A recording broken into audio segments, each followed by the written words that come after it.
today we're test driving a nicely built first year, the Corvette, the C6 first year, 2005 Chevrolet Corvette Z51 Convertible. In 2005,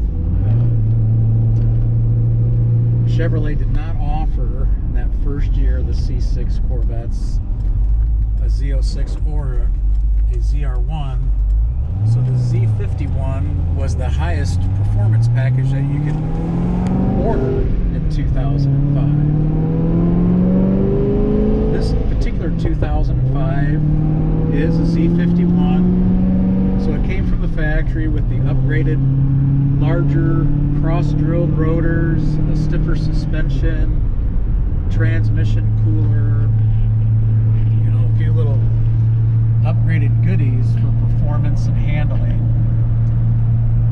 This particular 2005 has been very well maintained, showing just over 43,000 original miles. The exterior is in excellent condition. There's very little, if any, flaws or wear on the exterior. The factory polished chrome wheels are in excellent condition. The convertible top is in excellent condition, needing no maintenance. The gray leather interior is also in excellent condition. I think on the driver's bolster there might be just start of some very, very light wear, but no splits, no tears. The interior is definitely above average condition. I would consider it to be in excellent condition as well. Everything works just as it should.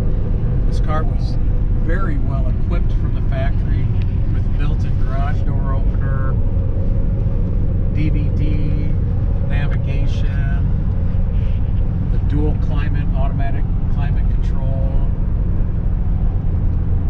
heated seats, the leather seats, memory seat, driver's memory seat, dual power mirrors, of course air conditioning, heads-up display.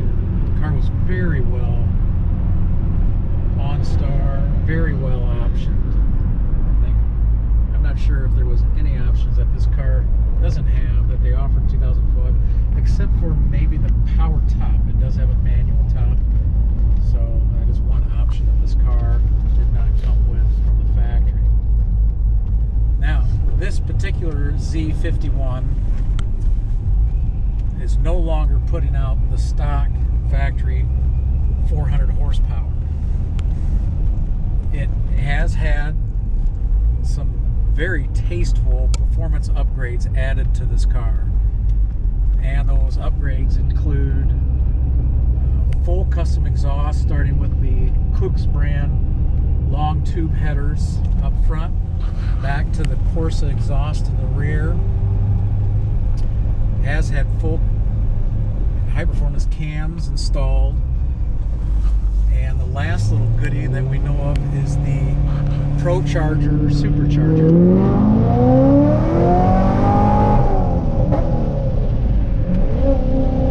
So, yeah, 0 to 60 in this car is not an issue. 0 to 100 in this car is not much of an issue. So, with the upgrades that are on this car, it very easily could be putting out somewhere between 6 and 650 horsepower. The Procharger, the intercooled Procharger that is on this car, from the factory, Procharger boasts that at 6 PSI, it's going to increase your horsepower 50%, which is another 200 horsepower gain. And then you have the cams, and you've got the exhaust and the tune. So this car is a little go-getter. We'll do a little 0 to 60. Or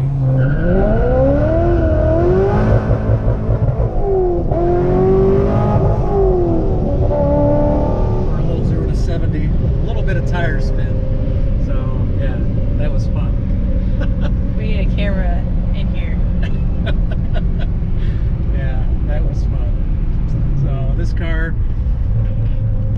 Actually, when we bought this car, it was about 200 miles away, and my wife actually drove it back to the dealership for me, and because she loves Corvettes, and she drove it that 200 miles. And this car, it's tuned and it's built that it has all the horsepower and performance that you'd ever want in the car.